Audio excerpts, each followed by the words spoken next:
Welcome to Hot Takes, the Hotwire podcast, and I'm Rahat Rashid, Senior Media Relations Manager and your host for this episode. This is the first series of episodes focused on media relations topics, featuring reporters from within the industry, offering key advice and valuable takeaways on a variety of topics. Today, you are listening to Life of a Trade Show Journalist, and I'm talking to Mike Andronico from CNN Underscored. Mike joined CNN Underscored in November 2020 as a senior tech writer, focusing on helping people find the best gadgets for their needs via original columns and tested reviews. With a wide range of beats that include audio, computing, and gaming, Andronico has embedded himself with the VR fitness community, made a strong case for ditching AirPods, and launched Influenced, a weekly interview series that spotlights the tech that content creators use to get their job done. Mike, thanks for joining us. Really glad to have you on here. How long have we known each other, actually? Ooh, I think we're I want to say it was maybe 2014 when we met. So we're getting close to 10 years here.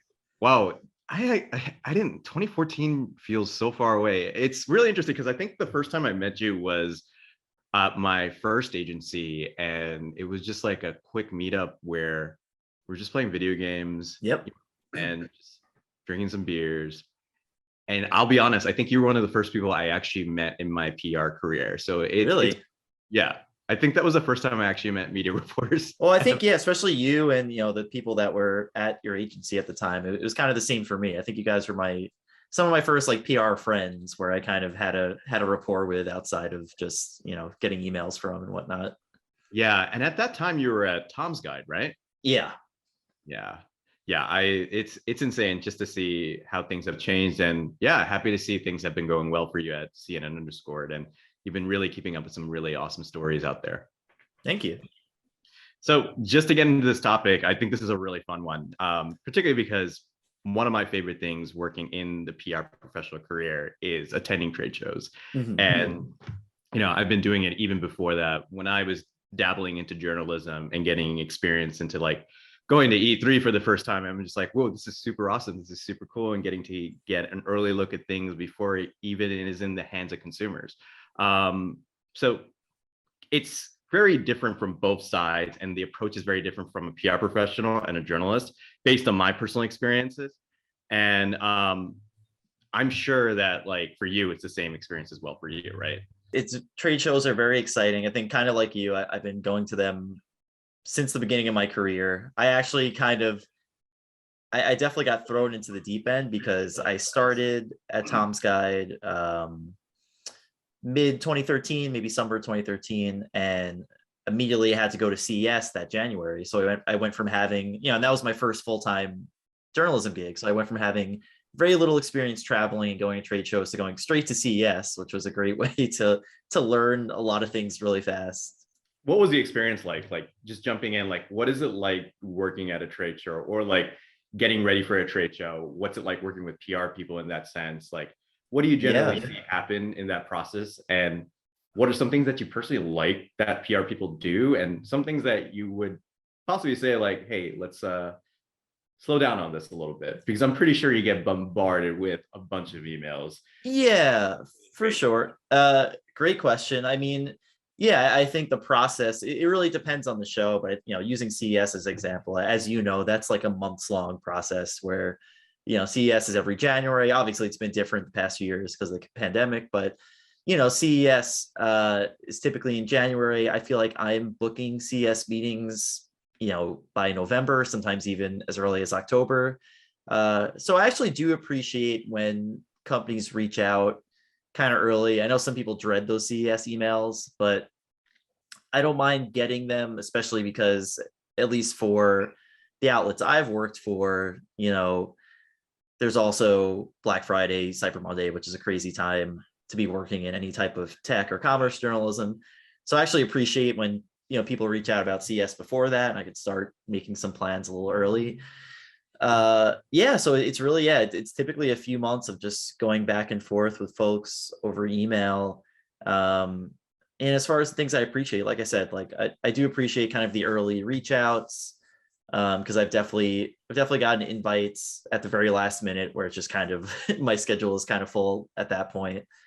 So yeah, definitely the earlier the better. I do appreciate, I've met with a lot of, well, not a lot. Well, I've met with several PR teams and PR people where the meeting, I like meetings that are kind of loose and informal. I've done meetings over breakfast, over, sometimes a drink at the bar, which, sometimes there's a time and place for that. But, I always appreciate kind of a casual setting where the more freedom I'm given to kind of just check out the products with like minimal hand holding. Obviously, they're always going to be there for questions and walkthroughs and whatnot. But yeah, I appreciate like those types of laid back meetings where I'm kind of free to explore the products at my own pace, and I can ask questions if I want, but it's just feels very relaxed and kind of, I have a lot of autonomy to kind of do my job how I want to do it.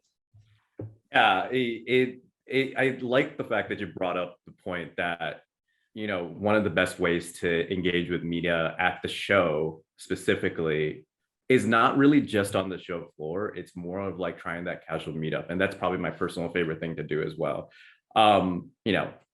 I think the Cosmo is probably my favorite spot at CES, and we just go there at the show. Yeah, I feel like that's the central meeting place for all of, tech media that whole week. Yeah, and just like sitting there and just like casually catching up. And I think you make a good point. I think it's really important for us as PR professionals to really kind of give you the rein of like how you want to approach covering this story, rather than like trying to always kind of navigate you in the direction. Like we can give you the resources and things like that, but we definitely need to give you that free rein to see like how you want to create this content. And as us PR professionals, I guess, would you agree that the best way to do that is just really just be like that person who's really providing the facts and information for you to digest? Yeah, exactly. I always appreciate just getting the facts, getting a quick walkthrough. And then if it's like I said, if it's a product briefing where there's a suite and there's a bunch of, laptops and phones or whatever is laid out, I always prefer to kind of get to explore that stuff at my own pace instead of having someone walk me through every product and go through every detail. And also this is partially a trade show thing, partially, it also applies to kind of one-off meetings and briefings, but I definitely think time is an important factor. I've personally been to a few briefings that were just very long and overwhelming, and I feel like I was just getting too much information all at once. So I personally appreciate, brevity and just, especially during a trade show when we're trying to book so many things at once and find time to write and sleep and eat, which is not always easy during a show. Well, I've got two questions for you on that.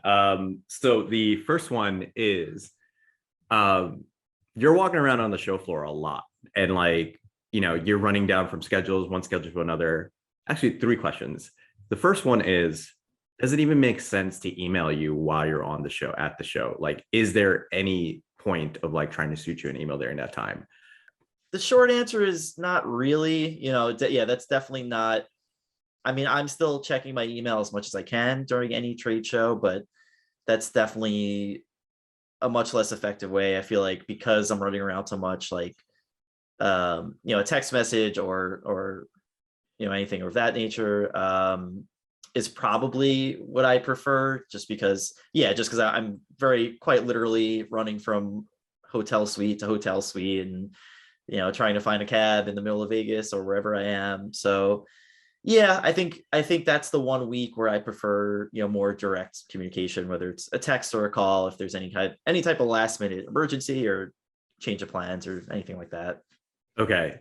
Well, and then I guess the next question is, let's say you're walking down the show floor, and do you appreciate when PR people actually like stop you on the show floor and be like, hey, I mean, I think that's what I do to you when I'm at CES E3. It's just like, and you could totally say you hate it. Like, it doesn't. Yeah. Yeah. Like, is that something that you generally do appreciate when people come by and like try to get? And if they do, what's the best way to approach it? Because I think, like you just pointed out, that people sometimes go on a long drone trying to explain everything all at once. And like I said, you've got a limited amount of time at that show floor. Yeah.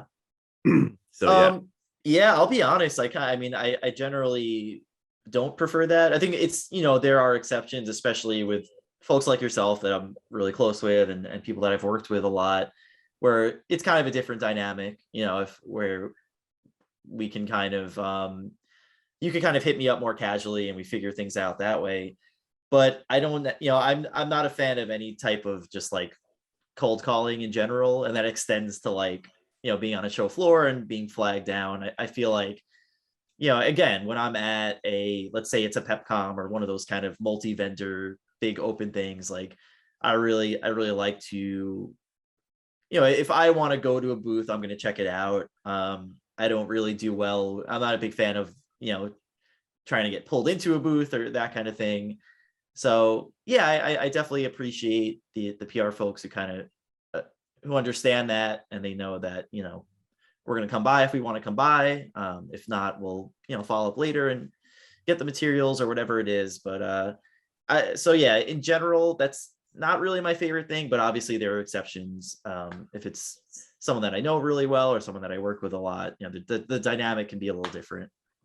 What's kind of the weirdest experience you've ever had on the show floor as you've been walking through? Is there any kind of like stories where you've just gone like, what just happened, or what's going on here? It doesn't even have, it doesn't have to even be a PR from a PR professional, just in general. Or you can also mention like one of your favorite experiences that you've had on the trade show as well. I know that's a lot, because you've gone to how many shows so far in like in the span of your career now? I could not even count. I mean, like I said, I've been doing this full time since 2013. I pretty much since then I've gone to like every CES, every E3, been overseas a few times for Mobile World Congress and for IFA. So I lost, I mean, at least dozens probably at this point. But yeah, no, a lot of things come to mind on both fronts, on both the good and the bad. As far as the funny stuff, I mean, people are generally pretty cool and respectful. Actually, this is definitely PR related, even though it's not always PR people making this mistake. But obviously, I worked at Tom's Guide for many years, and a lot of people got confused with Tom's Guide and Tom's Hardware.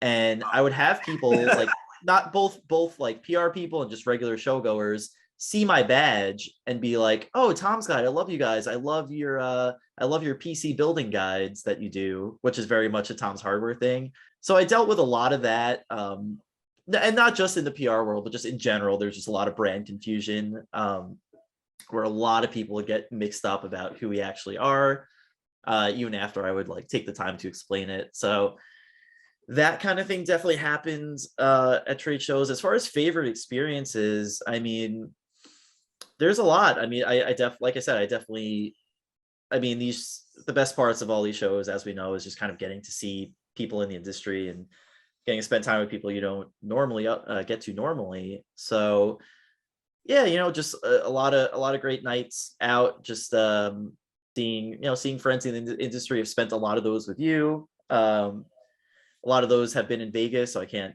go into too much detail about them. Days in Vegas, man.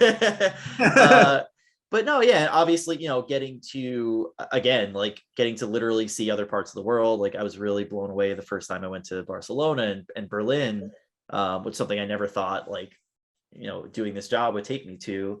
So, just the excitement of travel is cool. And then of course the actual work, getting to see really cool tech and really cool games before they're released. I think some of my favorite trade show experiences have definitely been just being in the room for a lot of those E3 press conferences. When there's I was there at there were a lot that come to mind, but the 2015 Sony one, where they had kind of the trifecta. I think it was Final Fantasy VII, I think it was The Last Guardian, and maybe Shenmue 3 or something like that. It was like 3 huge announcements all back to back. And being in the room for those and just hearing everyone erupt with excitement, those moments definitely really stand out. And kind of that's definitely one of the most fun parts of the job. Yeah, I think I've gotten to attend maybe 1 or 2 like PlayStation conference events. One is like just a PR person who was working gaming, and the other time was as a journalist. And yeah, if I had to personally choose that experience, you just brought back some really good old memories. Those PlayStation conferences were absolutely amazing. Like any of those shows, even Microsoft in general, it just felt amazing just to be kind of like a celebration in some ways, where you're just like all there together to celebrate video games and see what's in the future in store for you. And I've always enjoyed that experience because especially when they throw those like surprises. I think at the end of one of my shows, they announced God of War for the PS5. It was really like the last minute, and I was just like, "What?" I vividly remember that. That was a good one. Yeah, yeah. I miss E3. I'll be honest. I don't think they're doing it this year, right? It's up in the air. I think as of now, it's still on schedule as far as a digital event. So there's gonna be no in-person E3 again. But now, I've heard rumors that even the digital part might be going away. So we'll see. I do miss that a lot. Definitely my personal favorite conference to go to, just because obviously I'm a gamer, just like you. Like to hang out, see new games, see my friends in the games industry. So I would like to see that come back. Yeah, and I think that show has evolved and changed a lot. Some for the good, for the worst, and things like that. And oh yeah. Yeah, I mean, we've kind of like matured a little bit. I think back in the day, we had like tons of booth babes just walking around, just trying to get us to drop by their things. And now these days, it's like slightly more professional. And then they started moving to consumer, and now companies are just like, we don't even want to be there anymore. We can just do this online, which I'm like, okay. I guess that makes sense, but it loses the fun about the show itself, right? Or I do have mixed feelings on E3 on that front. You brought up, speaking of just kind of like the good and the bad, like as much as I love E3, I remember being there the first year that they started allowing fans in, maybe like 2017, which was cool. I think they should do that, because if I had that opportunity to like go to E3 as a fan, like I would totally do it. But they didn't do a good job kind of making it a good experience for everyone attending, where you had fans waiting on these ridiculous lines to play 10 minutes of a game. And also, because of those ridiculous lines, it was harder for us to do our job and navigate the show. I think the few years after that, they got a little better, where I think there were like dedicated press hours where we could go in a little early, which is something I always appreciate. I think fans, especially for a gaming show, I think fans should absolutely be allowed to attend this type of thing. It makes perfect sense, but at least have some kind of organization where there's just kind of a space or a dedicated time for us to do our thing, and also make sure it's a good experience for them as well. I mean, in general, trade shows have kind of changed up a lot, especially I mean, we just went through a pandemic. We're still in the pandemic. And it's actually, I think today's the 1 year or 2 year anniversary when the pandemic was announced. It became official. Yep. But when that happened, I think, all these trade shows disappeared for a while. And things slowly came back up. I think I was at CES. You ended up not showing up because Omicron. Yes. Getting it too, which kind of sucked. Yep. Not at CES before the show. It's just right. I personally, from my experience, it was kind of a weird experience for me. But I really appreciated it in general. It was really nice to be on the show, where it made me realize all the things we've been talking about, why I appreciate being at trade shows. Great way to just connect and catch up with people. Like, I'm based in San Francisco. A lot of my media friends are based in New York, and like it was a great way to catch up with them, or like other people who are just like in different parts of the cities. They were all there in one place, and just being able to connect with them, see what's up, being able to have a better understanding of just like what you're looking for in terms of like a good story. And those connections are just much more valuable when you're able to have that in person, rather than just doing an email, where it's just super difficult just to always be on everything that's been thrown at you. Yeah. And I guess you've been to a couple shows since post-pandemic. How's that been like for you since then? Since the pandemic, I haven't been to many like huge shows. What I have done is a lot of smaller briefings with companies, checking out new laptops or things like that, just kind of one-offs here in the city. And those have been great, because like you said, there is nothing like that in-person interaction. As much as I personally love working from home, I'm a big just kind of hermit. Love working from home. I love, just kind of having the flexibility to work how I want. But there is something kind of energizing about getting to be face to face with a lot of people, a lot of people in the industry that I haven't gotten to see in a while, and kind of get back to some kind of routine, literally just taking the train into the city again. It's one of those little things that I didn't realize I missed. So yeah, as far as my personal experience, like post pandemic, still haven't done a ton of big shows. Obviously, a lot of the media skipped out on CES. So for me, it's been a lot of these smaller meetups, which I think companies have been doing a really good job organizing and keeping things, small and safe, and doing the best they can with COVID. I did actually attend, not for work, just for fun. I did attend New York Comic Con in October. So I think that was my first taste of being back in like a big convention hall experience. What was that? It was interesting. Definitely and it was nice in a way. It was definitely the smallest, probably least crowded Comic Con I've been to, which was pretty great. Because obviously I've been going to New York Comic Con since before I was a journalist. I used to go as a fan every year. Then eventually I started going as press. And it's always a good time, but I found myself spending less and less time there this year, every year, because it's just so chaotic, so packed. So it was nice to be there this year it just felt like a much smaller attendance. I just went basically for a few hours on a Sunday.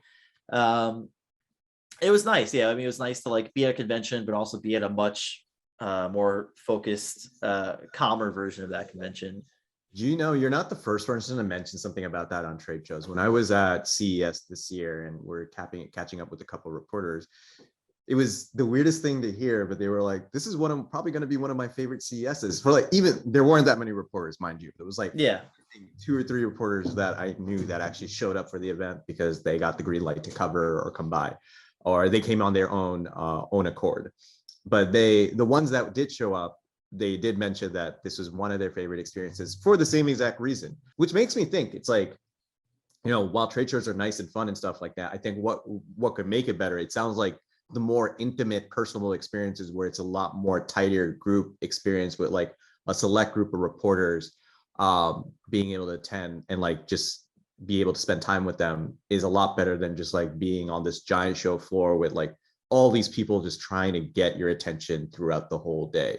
Yeah, I would love it if we, as things hopefully continue to improve with COVID, I hope we can find a way to like retain some of the, I guess some of those lessons learned from the shows that have returned, and find ways to, like you said, have smaller shows, put people in smaller groups. Because it is really great to be able to do things in person again. But I think we also don't need every show to be this massive, 10,000 person event where we're all kind of scrabbling to go to a booth and write about something.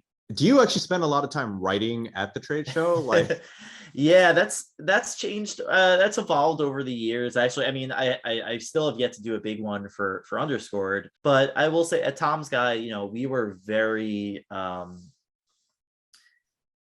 just kind of all systems go all the time. We published a ton of stories every day. Everyone, whether you're a writer or editor, was doing a ton of writing.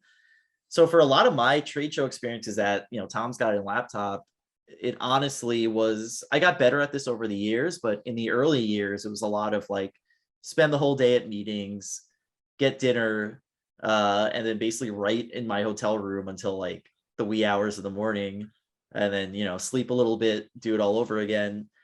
Over the years, I got better at managing my time and realizing like, okay, I don't have to take every meeting. I should actually schedule some breaks in between things.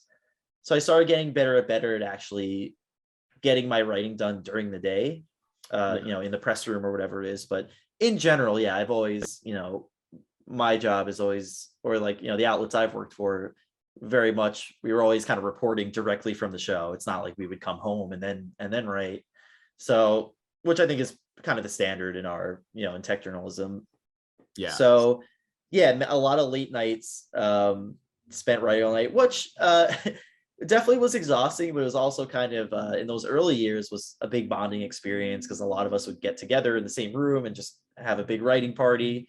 Sometimes, yeah, I know it sounds so nerdy. It sounds like the dorkiest thing ever. But those were kind of very formative years. That we're just kind of being in the trenches together, writing tech blogs until 2 a.m. Sometimes after hitting the bar, you would just, like you just have to find the time to do your stuff. Yeah, sometimes, who knows, maybe it, I'm not sure if it made my writing better or worse, but I always found a way to get my stuff done. So Hey, I never called out a typo when I'm reading your stories. So exactly. Yeah. So there's that. But yeah, so definitely a lot of time management skills learned over the past like decade of doing this kind of thing. I mean, that is a good point. But at the same time, like as a PR professional and as a friend, like I don't want to be giving you work that you need to be working super late in the hours. I want you to make sure you're enjoying that. Like, so what can PR professionals do to really make that easy? The one thing I found really valuable and like is embargoed news before the show even starts. And like I find that super valuable and helpful, and partly because I'm like, look, I know you've got a lot of things going on, and like being at the show, like it's just going to be too time consuming. So giving you the news in advance, I personally think it's a lot more beneficial for not just us, but for you as well, because it takes away the time that you would really need to like actually invest into like going to the show floor. Yes, it's nice to be in front of the booth and like, checking things out, but getting the news in advance just makes it so much easier. And then I think it gets you more interested to actually drop by the show floor too, because you've just learned so much cool stuff and you kind of want to see it in action now, right? Mm-hmm. That's super beneficial. That's such a huge part of CES, and to a lesser extent E3 and all the shows I've covered. Yeah, I mean, at Tom's Guide, we would already, weeks before we would even fly out to CES, we had spreadsheets of, all the products we knew were coming and what we wanted to cover and what we might want to skip. So yeah, having the embargo news early is really such a godsend in terms of figuring out how you actually want to tackle a show. How does your newsroom kind of like, I mean, I guess it varies by newsroom, and you're still a recent addition to the CNN_ team, but how does the newsroom work in deciding like what gets covered at the show and what doesn't? How do you make those decisions, or how do the editors make those decisions? Yeah, I mean, historically, I mean, at Tom's Guide, a lot of it came down to just what we thought would be the most interesting and useful to readers. So obviously, like, stuff that always gets covered is just those big brand name products. We're always going to cover Dell's new laptops. Not that Apple does conventions, but we're always going to cover the iPhone, at the iPhone event. So there's the obvious big name stuff. There's stuff that we might see, if there's stuff we might see trending in some way, whether it's on Twitter or in search. So it's a combination of factors, but it's basically stuff, what do we think our readers will be excited about? What do we think? Is this just a really cool, even if it's not a big name, even if it's not a known brand, is this just a really cool product? Like that Target's backpack that was just had a really awesome feature set. So it's it's a combination of just covering the big name stuff because we know people are interested, kind of staying on top of, because even during trade shows, a lot of us, at least, I was one of kind of the senior level editors at Tom's Guide, like I was still keeping up with what's happening in the news and what people are actually talking about from CES. So using that as a gauge, seeing what's popping in Google News, and then also just using your instinct of like, wow, this is really cool. I think people should know about it. I think this story could blow up because I have a really cool, it's just a really wacky gadget, and I feel like we have to show this to people. So I think that's really helpful to know, because I'm pretty sure, I mean, even before trade shows, you're getting all these product emails and things like that. And it's not like everything you're going to be covering. What are some things that you do like to cover these days? And like, what should people keep in mind for you if they're attending like a tech trade show or something like that? Like what products should they pitch you? Sure. I mean, well, just speaking about, because obviously I'm at Underscored now, which is definitely a slightly different type of outlet than Tom's Guide.